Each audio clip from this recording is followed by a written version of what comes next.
जो भी दिशा निर्देश दिया जाता है, गाइड दिया जाता है, गाइड को आप फॉलो करें और उसका एक डेमो रिलीज किया गया है। डेमो आप पहले से बना करके जाएं और डेमो के अकॉर्डिंग वहाँ पर और देखें। दूसरों को तो एक दो बच्चे ऐसे मिले हैं कि मात्र 25 दिन में वो 30 के स्पीड को प्राप्त कर लिए। अभी अपने यहाँ टाइपिंग होता है तो हम देखें उस बच्चे को, जब वो बच्चे कर सकते हैं तो अगर आपका 10-15 स्पीड है तो 10-12 दिन में आप कोशिश करेंगे तो अगर ईमानदार प्रयास आपका जारी रहेगा तो मे भी कि आप उस दायरे में आ जाएं। जो हमारा सेट जो बच्चे दे रहे होंगे प्लेटफॉर्म का, अगर 60 भी नंबर आ रहा है तो 10 से 15% मार्क्स वहाँ पर बच्चों का बढ़ोतरी हो जाएगा, क्योंकि 15 से 20% क्वेश्चन का लेवल हम थोड़ा बढ़ा के रखते हैं।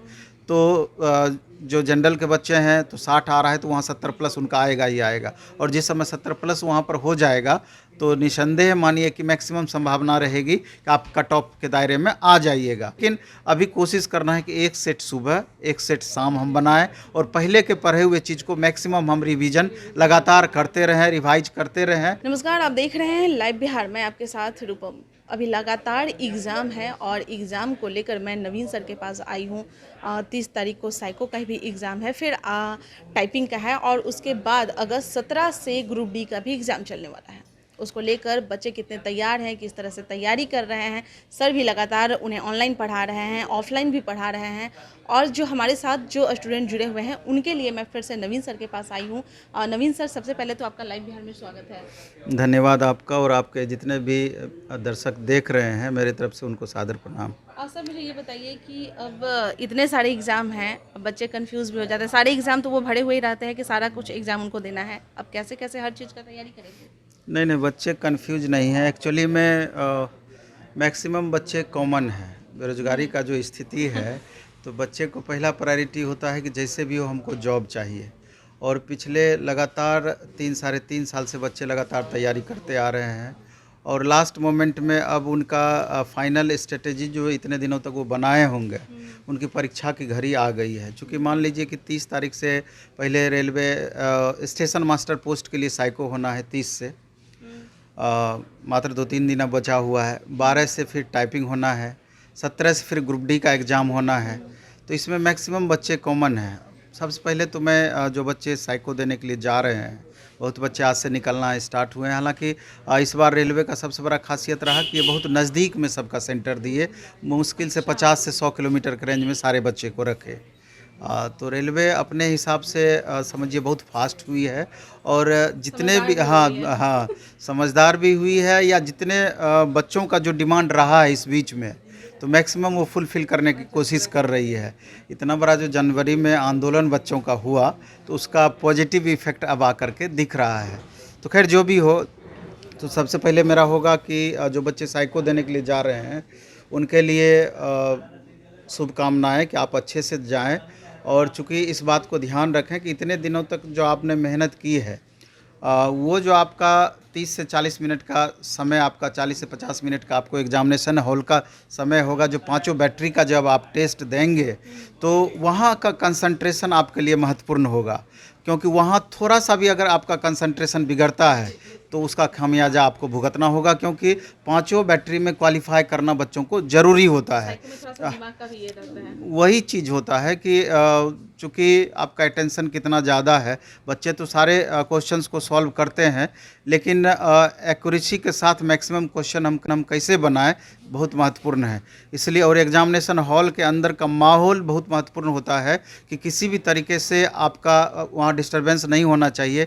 जो संबंधित डॉक्यूमेंट्स है उसको आप जो दिशा निर्देश दिया गया है रेलवे के द्वारा उसको आप लेकर के जाएं, जो कि लास्ट मोमेंट में वहाँ आपको बिल्कुल भी परेशानी ना हो। और जो 2 बैटरी के बीच में गैप रहता है उसका भी सदुपयोग आपको होना चाहिए। उस जो 2 मिनट का गैप है वहाँ पर किसी तरह का अटेंशन आपका गड़बड़ नहीं होना चाहिए। एक दूसरे बच्चे से आप बात नहीं करें, या जो भी दिशा निर्देश दिया जाता है, गाइड दिया जाता है, गाइड को आप फॉलो करें, और उसका एक डेमो रिलीज किया गया है। डेमो आप पहले से बना करके जाएँ और डेमो के अकॉर्डिंग वहाँ पर और देखें। दूसरा अटेंशन ये भी आपको रखना है कि कई बार क्या होता है कि अचानक सिलेबस को चेंज कर दिया जाता है, इसलिए जो आप यहाँ से सीख सीख करके जा रहे हैं, जो प्रैक्टिस करके जा रहे हैं, कोई ज़रूरी नहीं कि 100% वही आपका रिपीट किया जाएगा। इसलिए इस बात को भी ध्यान देना है, वहाँ के गाइडलाइन को फॉलो करना है और छोटी छोटी बातें जो दिशा निर्देश वहाँ दी जाएगी उसको गौर करके पूरी तरीके से पहले अनभिज्ञ रह करके तब जा करके वहाँ आपको शुरुआत करना है, तो परेशानी नहीं होगी। इसके अलावा वहाँ पर बिल्कुल भी किसी तरह का प्रेशर आप पर नहीं होना चाहिए, टाइमिंग वगैरह का ध्यान रखना है।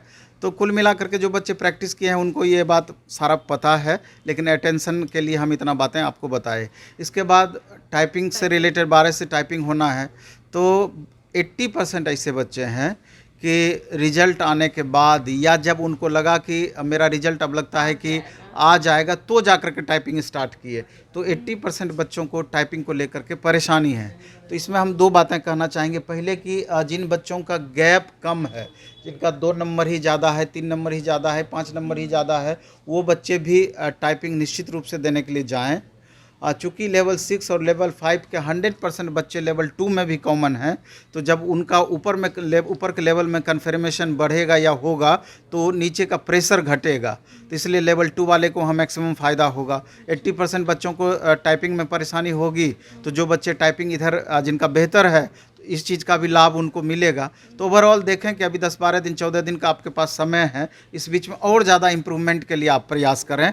मेरे ख्याल से बेहतर आपका रिजल्ट आएगा। हमको तो 1-2 बच्चे ऐसे मिले हैं मात्र 25 दिन में वो 30 के स्पीड को प्राप्त कर लिए। अभी अपने यहाँ टाइपिंग होता है तो हम देखें उस बच्चे को, जब वो बच्चे कर सकते हैं तो अगर आपका 10-15 स्पीड है तो 10-12 दिन में आप कोशिश करेंगे तो अगर ईमानदार प्रयास आपका जारी रहेगा तो मे भी कि आप उस दायरे में आ जाएं। इस बात को भी ध्यान रखना है। तीसरा 17 तारीख से ग्रुप डी का एग्ज़ाम होना है। तीसरा 17 तारीख से ग्रुप डी का एग्ज़ाम होना है और लगभग 1 करोड़ 15 से 18 लाख बच्चे उसमें हैं और दुनिया के सबसे बड़े एग्ज़ाम्स में से एक है और 1 लाख प्लस वैकेंसी भी है, 1,03,000 समथिंग वैकेंसी भी है। तो एक बहुत अच्छा मौका है। अभी भी जो बच्चे लगातार प्रैक्टिस कर रहे हैं, तो जो हमारा सेट जो बच्चे दे रहे होंगे प्लेटफॉर्म का, अगर 60 भी नंबर आ रहा है तो 10 से 15% मार्क्स वहाँ पर बच्चों का बढ़ोतरी हो जाएगा, क्योंकि 15 से 20% क्वेश्चन का लेवल हम थोड़ा बढ़ा के रखते हैं। तो जो जनरल के बच्चे हैं तो 60 आ रहा है तो वहाँ 70 प्लस उनका आएगा ही आएगा, और जिस समय 70 प्लस वहाँ पर हो जाएगा तो निसंदेह मानिए कि मैक्सिमम संभावना रहेगी कि आप कट ऑफ के दायरे में आ जाइएगा। और हाँ, ओबीसी कैटेगरी के जो बच्चे हैं अभी 60 से 65 के बीच भी अगर ला पा रहे हैं उनके लिए भी बहुत ज़्यादा होप रहेगा। एससी कैटेगरी के बच्चे 55 से 60 के बीच भी ला रहे हैं तो उनके लिए भी होप रहेगा, और एसटी कैटेगरी में 50 से 55 भी आ रहा है तो उनके लिए भी आशा रहेगी। लेकिन अभी कोशिश करना है कि 1 सेट सुबह 1 सेट शाम हम बनाएं और पहले के पढ़े हुए चीज़ को मैक्सिमम हम रिवीजन लगातार करते रहें, रिवाइज करते रहें, और लास्ट मोमेंट में जितना बेहतर तरीके से आप सेट बनाएंगे, जितना परफॉर्मेंस यहाँ बेहतर रहेगा, जितना बेहतर तरीके से पढ़े हुए चीज़ को लगातार रिवाइज करते चले जाएंगे, उतना परफॉर्मेंस आपका बेहतर होता चला जाएगा। इसलिए ईमानदार प्रयास आपका होना चाहिए। हमेशा हम बोलते हैं कि कर्म की प्रधानता होती है। अगर आपने ईमानदारी पूर्वक मेहनत किया है तो बिल्कुल आप हकदार हैं, आपका रिजल्ट आपका होगा ही होगा, कोई तरह का कन्फ्यूजन नहीं है। सर ने बहुत अच्छी बात कही है कि अगर ईमानदारी तरीके से अगर आप तैयारी कर रहे हैं तो निसंदेह आपका रिजल्ट तो आने में कोई भी नहीं रोक सकता है। चलिए, तब तक के लिए बने रहें लाइव बिहार के साथ। लाइव बिहार यूट्यूब पर सब्सक्राइब और फेसबुक पर लाइक जरूर करें।